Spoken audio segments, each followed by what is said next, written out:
Good morning everyone. इस lecture में हम लोग ये डिस्कस करेंगे जो अभी टेस्ट हमने कंट्रोल सिस्टम यूनिट 4 का लिया, उसमें जो भी क्वेश्चंस आए हुए थे उनके डिफरेंट डिफरेंट क्वेश्चंस में जो न्यूमेरिकल प्रॉब्लम्स थी उसका क्या पॉसिबल सोल्यूशन है, और उसमें अगर कोई कंफ्यूजन है आपको तो उसके बारे में हम लोग डिस्कस करेंगे। जैसे क्वेश्चन है, consider following characteristic equation, the condition for stability पूछा गया है इसमें। तो क्वेश्चन में कैरेक्टरिस्टिक इक्वेशन दिया है s to the power of 4 3s cube 5s square 6s plus k plus 10 is equal to 0।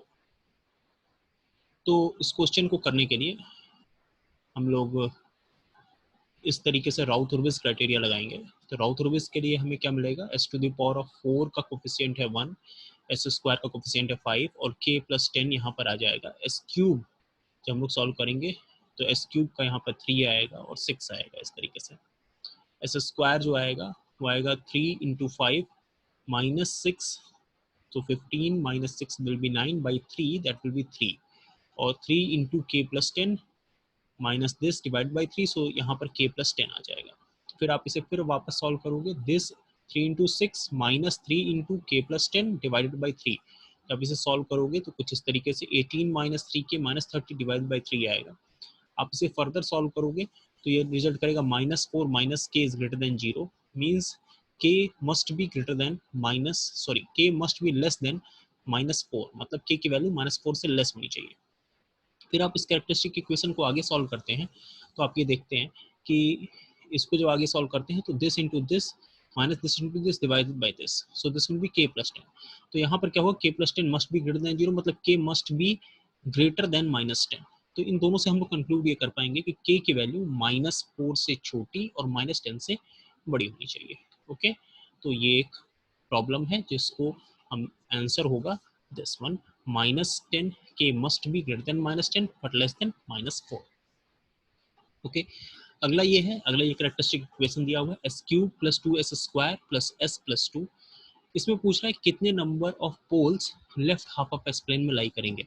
All poles will lie, तो अगर आप सीधे सीधे अगर कैरेक्टरिस्टिक इक्वेशन देखोगे और इसमें देखोगे सारे के सारे रूट्स पॉजिटिव हैं और कोई रूट्स मिसिंग नहीं है, तो आप ये अज्यूम कर सकते हो कि सारे के सारे poles left half of s plane में लाई करेंगे। लेकिन आपको बताया है पहले भी कि कोई भी कैरेक्टरिस्टिक इक्वेशन देख करके हम ये डिसाइड नहीं कर सकते कि पोल कहाँ लाई करेगा, ये श्योर नहीं हो सकते। तो उसके लिए हमें क्या करना होगा, हमें इस पर राउथ-हॉर्विज क्राइटेरिया लगाना होगा। राउथ-हॉर्विज लगाएंगे तो टेबल बनेगा 1 1 2 2, 1 1 और 2 2 का जब टेबल बनेगा डेफिनेटली जो नीचे वाले टर्म्स आएंगे वो 0 आएंगे। इसका मतलब यहाँ पर एक हमें, फिर अगर अगला टर्म 0 हो जाता है तो ऊपर वाला जो मतलब वो सिस्टम मार्जिनली स्टेबल होता है, तो ऊपर वाला जब आप इसे सॉल्व करोगे तो आएगा 2s square plus 2 is equals to 0। आप उसे डिफरेंशिएट करोगे, दिस विल बी 4 प्लस 1, तो 2s square plus 2 is equals to 0 plus minus j पर पोल्स कॉज करेगा, मतलब दो पोल इमेजिनरी एक्सिस पे होंगे, एक प्लस j पर और एक माइनस j पर। डेफिनेटली एक पोल बचेगा जो कि left half of s plane में होगा। ठीक है, अगला क्वेश्चन ये है कि when Raoult-Hurwitz criteria is applied on a characteristic equation, then for a stable system all coefficient of first column, तो वो सभी कैसे होने चाहिए, या तो सभी पॉजिटिव हो या तो सभी नेगेटिव।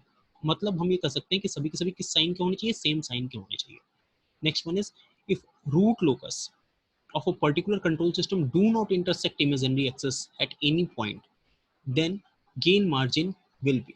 अगर रूट लोकस किसी भी इमेजिनरी एक्सिस को कभी भी टच नहीं करता है, इसका मतलब वो सिस्टम कभी भी अनस्टेबल नहीं होने जा रहा है के की किसी भी वैल्यू के लिए। इसका मतलब अगर आज कोई भी वैल्यू है तो जो सिस्टम हमेशा स्टेबल होता है, if a system is always stable, तो उस केस में गेन मार्जिन क्या होती है, इनफाइनाइट होती है। ठीक, नेक्स्ट वन है कि ये आपको एक सिस्टम दिया हुआ है रूट लोकस में, और इसमें पूछ रहा है कि आपका ये रूट लोकस रियल एक्सेस पे कहाँ कहाँ लाई करेगा और सेंट्रॉइड जो होगा वो कहाँ पर होगा। तो इसको कैलकुलेट किया है हमने, not this one, this one.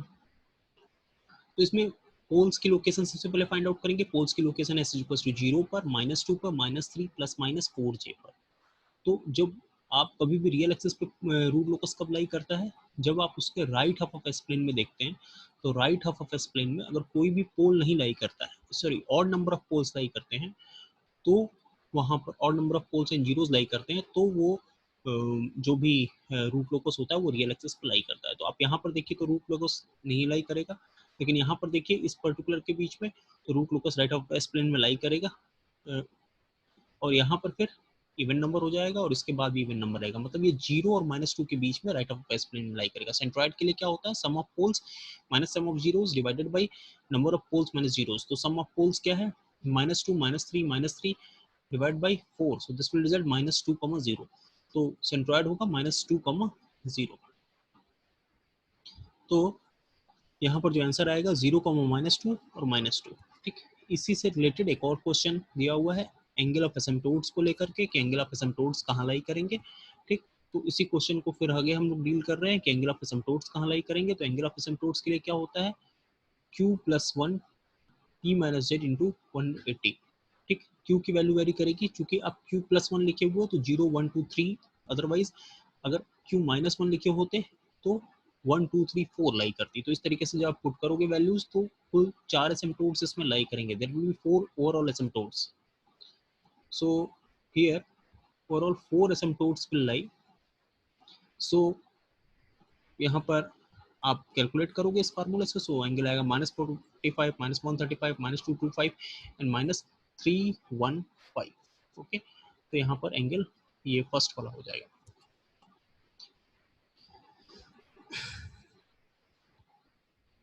Next है characteristic equation tells. What is the characteristic equation tells, poles जो कि राइट ऑफ एस प्लेन में होंगे या फिर रिलेटिव स्टेबिलिटी को zeros on the right of the s plane, तो ये poles on the right of the s plane पे वही ये बताता है। ओके, नेक्स्ट है रूट लोकस में अगर k = 0 हो जाता है तो k = 0 मतलब starting point of root locus, मतलब गेन 0 हो गई मतलब k 0 हो गया। तो starting point of root locus कहाँ से स्टार्ट होता है, पोल से स्टार्ट होता है। तो इसका आंसर क्या होगा, कोइंसाइड विथ पोल्स। ठीक, मल्टीपल पोल अगर इमेजिनरी एक्सिस पर लाई कर रहा है, अगर सिंगल पोल लाई करता है तो क्या रिजल्ट करता है, वो एक मार्जिनली स्टेबल सिस्टम लाई रिजल्ट करता है या फिर ऑसिलेटरी स्टेबल सिस्टम रिजल्ट करता है। लेकिन मल्टीपल पोल और इमेजिनरी एक्सिस जो रिजल्ट करता है वो ऑसिलेटरी सिस्टम लेकिन एक्सपोनेंशियली इंक्रीजिंग सिस्टम रिजल्ट करता है। तो अगर कहीं पर भी इमेजिनरी एक्सिस पे मल्टीपल पोल आ जाता है तो वो अनस्टेबल सिस्टम रिजल्ट करता है। रूट लोकस की प्रॉपर्टी कौन सी है, तो रूट लोकस में सिमेट्रिकल अबाउट इमेजिनरी एक्सिस, तो सिमेट्रिकल अबाउट रियल एक्सिस होता है, ना कि इमेजिनरी एक्सिस के सिमेट्रिकल होता है। Start from poles and terminate at zeros, ये सही है। ब्रेक अवे पॉइंट जो होता है वो DK by DS equals to 0 से कैलकुलेट करते हैं, ये भी सही है। Segment of real axis, segment of the real axis are part of root locus if and only is the total number of real poles and zeros to the right is odd, तो ये भी सही है। ठीक, तो first point इसमें गलत है। ऑप्शंस हो सकता है आपको जो मिले हो उसमें ऑप्शन सफल हो। Coefficient of characteristic equation is real and positive, the number of and no term missing. तो क्या सारे के सारे poles left half of the s plane में लाई करेंगे, नहीं। अभी हमने इससे पहले वाले क्वेश्चन में देखा कुछ रूट्स ऐसा हो सकता है कि वो राइट ऑफ स्प्लेन में भी लाई कर सकते हैं, ठीक, कुछ इमेजिनरी एक्सिस पे भी लाई कर सकते हैं, और ऐसा हम नहीं कर सकते कि सारे के सारे जो पोल्स हैं वो स्ट्रिक्टली लाई करेंगे। नेक्स्ट है, ये वाला क्वेश्चन हम लोगों ने देख लिया। प्लॉट ऑफ रूट लोकस किस चीज को रिप्रेजेंट करता है, तो प्लॉट ऑफ रूट लोकस जो है वो रिप्रेजेंट करता है क्या, क्लोज लूप सिस्टम को रिप्रेजेंट करता है। ओपन लूप सिस्टम की हेल्प से हम लोग भले ड्रॉ करते हैं, लेकिन रिप्रेजेंट किसको करता है, it will always represent a close loop system. Okay,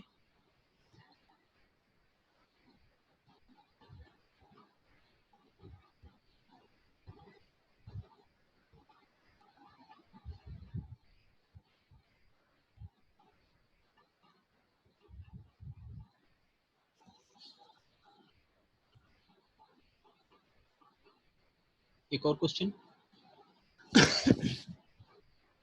अगर आपको जीएसएस कुछ इस तरीके से दिया हुआ है तो आपसे पूछा है कैरेक्टरिस्टिक इक्वेशन में के की किस वैल्यू के लिए ये सिस्टम स्टेबल होगा। तो आप जब इस तरीके से इसको ड्रॉ करते हो तो डी एस इक्वल टू आता है s cube plus S square minus 2s plus के इज इक्वल टू 0। जो आप इसे प्लॉट करते हो तो आता है -2 माइनस के इज ग्रेटर देन 0 और के मस्ट बी ग्रेटर देन 0। जब आप इसे सॉल्व करते हो तो आपको यहाँ पे ये पता चलता है के मस्ट बी लेस देन -2, मतलब के -2 से छोटा होना चाहिए। यहाँ पर के स्टेबिलिटी के लिए क्या होना चाहिए, के मस्ट बी ग्रेटर देन 0। तो इस तरीके से हमें ये पता चलता है कि ये दोनों ही कंडीशन पॉसिबल नहीं है। इसका मतलब डेफिनेटली सिस्टम क्या होगा, डेफिनेटली सिस्टम स्टेबल नहीं होगा किसी भी वैल्यू ऑफ के लिए। मतलब ये सिस्टम, ये जो ट्रांसफर फंक्शन होगा वो एक अनस्टेबल सिस्टम को रिप्रेजेंट करेगा। Okay, thank you.